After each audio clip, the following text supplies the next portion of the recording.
So what happens, in the short story about this, we went back, this is based on about 6 or 7 years of research. We went back and mapped 10 big cycles of disruptive innovation. We went back to the Bronze Age in the 5th century B.C.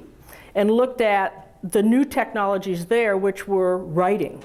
You can just imagine, what was it like when you couldn't write?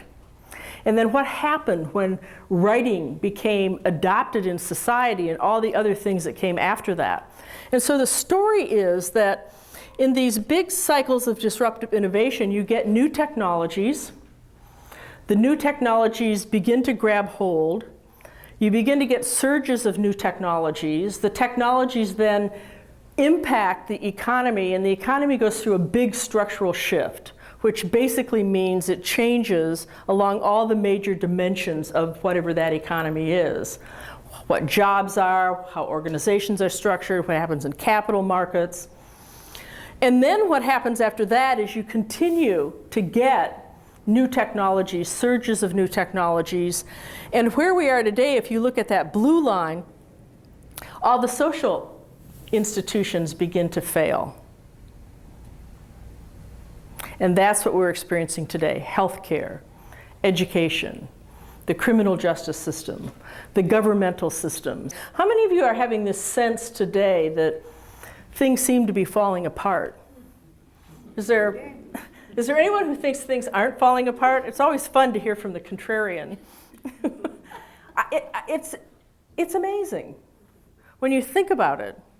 And in some ways you think, oh, this is a terrible time to be alive. But in some ways, it's an exciting time to be alive. How many groups of humans really have the opportunity to reinvent society?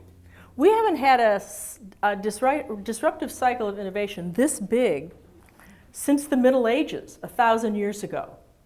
And if you remember the Middle Ages, when all of knowledge was locked up in the church, and you couldn't get knowledge out of the church, and so people didn't know how to think in very deep ways or interact very easily. And then we got the printing technologies, and all of a sudden all the knowledge was able to move out of the church, not just into the hands of people in, sort of in other kinds of common venues, but they were able finally, because of the penny press, to actually take information and knowledge into their homes.